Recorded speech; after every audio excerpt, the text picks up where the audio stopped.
एक तरफ जो है एक सामाजिक संगठन है जी। जहाँ तक मैं जानता हूँ, आप सामाजिक संगठन है। आप एक तरफ जो है मुख्यमंत्री के बयानों का सपोर्ट करते हैं, दूसरी तरफ समाजवादी पार्टी के मुखिया के बयान का जो है विरोध करते हैं। कहाँ सामाजिक रह गए आप, तो राजनीतिक रंग में आ गए। ऐसा नहीं है मानवर, अगर ये होता तो 2010 में। अखिल भारतीय क्षत्रिय महासभा का आज प्रेस वार्ता है। गोरखपुर के प्रेस क्लब पे मौजूद हैं, राघवेंद्र सिंह जी भी मौजूद हैं। बहुत बहुत स्वागत है सर। धन्यवाद। क्या मसौदा है, किस मामले को लेकर के आज आपकी प्रेस वार्ता यहाँ पे आयोजित? 1 सितंबर को उत्तर भारतीय संघ भवन में भी हमने ये बात रखी थी कि 2 करोड़ उत्तर भारतीय हैं, महाराष्ट्र में उनकी निर्णायक भूमिका हो सकती है। जातियों और उपजातियों में समाज को बांटने का काम आज़ादी से लेकर के आज तक बड़े स्तर पर हो रहा है। और ये मैं नहीं कह रहा हूँ, बनारस से प्रकाशित एक इतिहास लौटा नामक पुस्तक है, उसमें स्पष्ट दिया गया है कि कब कब कितना लोगों को समाज में बांटने और छांटने का काम हुआ।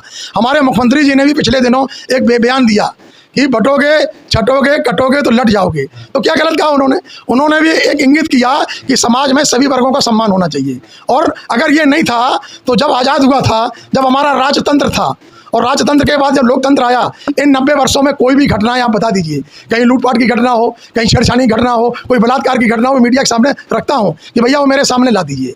राजतंत्र में कहाँ ऐसा कुछ था? तो लोकतंत्र बन गया। और लोकतंत्र में भी अब अवसरवादिता की राजनीति है, निष्ठा की नहीं है कि भाई आप पार्टी के प्रति निष्ठावान हो। आप हमसे कहते हो आप जातिवादी है, लेकिन अब आप जब पीडीए बना रहे हो, कहीं एडीए बना रहे हो, तो अगड़े वाले कहाँ जाएँ? कहीं आप कहते हो पिछड़े हक की बात करो। तो जो एक वर्ग है कि ब्राह्मण वैश्य शूद्र और क्षत्रिय 4 वर्ण थे, अब इतनी समाज के लोग हैं, तो जो 64% क्षत्रिय समाज है, इनके हक अधिकारों के अगले समाज के हक अधिकारों उनका वोट क्यों नहीं बन सकता? आप एक तरफ जो है एक सामाजिक संगठन है जी, जहाँ तक मैं जानता हूँ, आप सामाजिक संगठन है। आप एक तरफ जो है मुख्यमंत्री के बयानों का सपोर्ट करते हैं, दूसरी तरफ समाजवादी पार्टी के मुखिया के बयान का जो है विरोध करते हैं। कहाँ सामाजिक रह गए आप, तो राजनीतिक रंग में आ गए। ऐसा नहीं है मानवर, अगर ये होता तो 2010 में 21 छोटे छोटे से दल, जिसमें जो है उनके साथ भी जो दल में है और हमारे साथ जो बीजेपी में 2 दल शामिल हुए हैं, इन लोगों को क्या अखिल भारतीय क्षत्रिय महासभा ने पोषित नहीं किया था, बढ़ाया नहीं था? सारे छोटे छोटे से दलों को मिला करके 21 छोटे छोटे से दलों को राष्ट्रीय परिवर्तन मोर्चा बना था। हमने सत्ता में कोई भागीदारी नहीं मांगी थी। राघवेंद्र सिंह राजू ने कभी कोई टिकट नहीं मांगा किसी भी राजनीतिक पार्टी से। इसलिए लेकिन निश्चित तौर पर जिन अनुबंधों के तौर पर आपने जब लोकतंत्र का जो अखंड भारत का निर्माण की बात की थी, वो जो हमारी रियासतें ले ली 565, और उसके बाद आपने हमारा लाखों हेक्टेयर जो जमीन ली 90 लाख हेक्टेयर के आसपास, और इतना ही टन सोना लिया, तो जिन अनुबंधों के तौर पर अखंड भारत की बात थी, आज बांग्लादेश में क्या 22% हिंदू थे? बांग्लादेश की बात हम बाद में कर लेंगे, अलग अलग। नहीं, हम लोग जो है जैसे कि आपने जो है, हम आपकी बातों को ही लेकर के चले।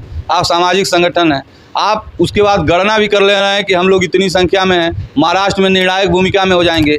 एक तरफ जो है सत्ता दल पार्टी का आप समर्थन करते हैं, दूसरी तरफ विरोध करते हैं। सामाजिक संगठन के तौर पे आप किस अनुबंध के तहत काम कर रहे हैं? दिल्ली जब आप जाते हैं तो पहले मिलता है जनपद, मतलब जनबल। राज सत्ता जब भी आदमी को प्राप्त होती हो, सामाजिक सत्ता से ही राज सत्ता है।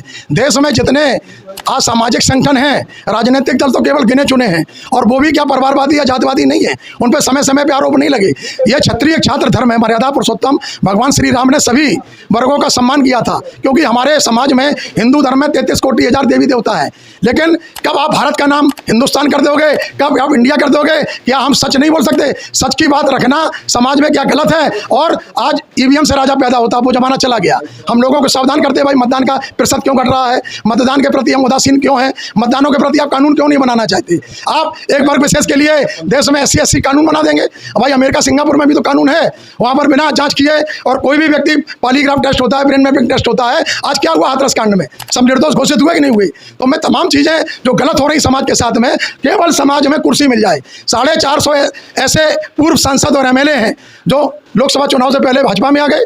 अवसरवादिता की राजनीति नहीं है। 650 ऐसे लोग थे लोकसभा से पहले जो भाजपा में आ गए। तो आज भी तमाम ऐसी जो स्थितियां बन रही हैं, 1980 में विधानसभा में इमरजेंसी के बाद जब चुनाव की बात आई थी, तब हेमवती नंदन महोड़ा के पास संजय गांधी गए थे और उन्होंने पूछा कि भाई सत्ता कैसे मिले? तो उन्होंने कहा दुनिया में एक सबसे ईमानदार कौम है जो अपनी रियासतें दे सकती है, उसके साथ सियासत मत करो, उन्हें टिकट दे दो। 139 विधायक उत्तर प्रदेश में जीत करके आए थे, और हमारे जो संरक्षक हमारे बीच नहीं है। इसी गोरखपुर की धरती पर हम उनको लेकर के आए थे, बड़ी रैली की थी अमर सिंह जी को। आज हमारे बीच नहीं है। 2012 में 52 टिकट इन्होंने भी दिया जिनकी आप बात कर रहे हैं, अखिलेश जी की, और 45 सीटें हम जीते थे। तो अब ये ठीक है, 2013 में हमने विधानसभा का घेराव किया और उन्होंने महाराणा प्रताप जयंती और हमारी 3 मांगें थी उन्होंने रखी, लेकिन आज भी ना उस सरकार में वो मांग पूरी हुई, ना इस सरकार में हमने कहा था 5 एकड़ जमीन हमें लखनऊ राजधानी में सरकारी मूल्य पर दे दें। 48 लाख क्षत्रिय परिवारों से हम सब निकलेंगे और उनसे 1000 500 रुपये मिल करके एक छात्रावास, एक संस्कृति या पर्यटन मंत्रालय के माध्यम से एक हम पर्यटन का, भाई हम लोगों को क्या संस्कृति इतिहास रहा है, तो इन इतिहासों की जानकारी होगी और तमाम हम उसमें बना देंगे। सभी धर्म और वर्गों का सम्मान रहे, लोगों के लिए बनेगी जगह, लेकिन वो प्रस्ताव कहीं चला जाता है आवास विकास के पास, कहीं चला जाता है। इसी तरीके 3 धर्मशालाएं फिर हमारे समाज के माध्यम से आज कृष्ण जन्मभूमि में बन रही हैं। अभी प्रयागराज में भी महाराणा प्रताप अभी सरकार से मांग क्या है आप लोगों का, किस मांग को लेकर के जो है आप लोग मैदान में हैं? क्षत्रिय समाज यह चाहता है कि वाजिब जो जातिगत जनगणना जो आप जाति उन्माद फैला के हो रहे हैं, 131 लोकसभा जमाने से चली आ रही है, उसका परिसीमन नहीं हो रहा है, बिना आप हमारे जीत नहीं सकते। आपको मालूम हो लोकसभा चुनाव से पहले हमने उत्तर प्रदेश की 30 लोकसभा क्षेत्र घोषित कर दिए थे कि इन सीटों पर अगर राजपूत समाज को आप टिकट देंगे तो राजपूत समाज का हक और अधिकार ब्राह्मणों को दे दीजिए, जहाँ जो ब्राह्मण वाली सीट है, और जो अन्य समाज भी है, वैश्य समाज है, उनको दे दीजिए। समाज के सभी वर्गों में उनका सामंजस्य रखिए।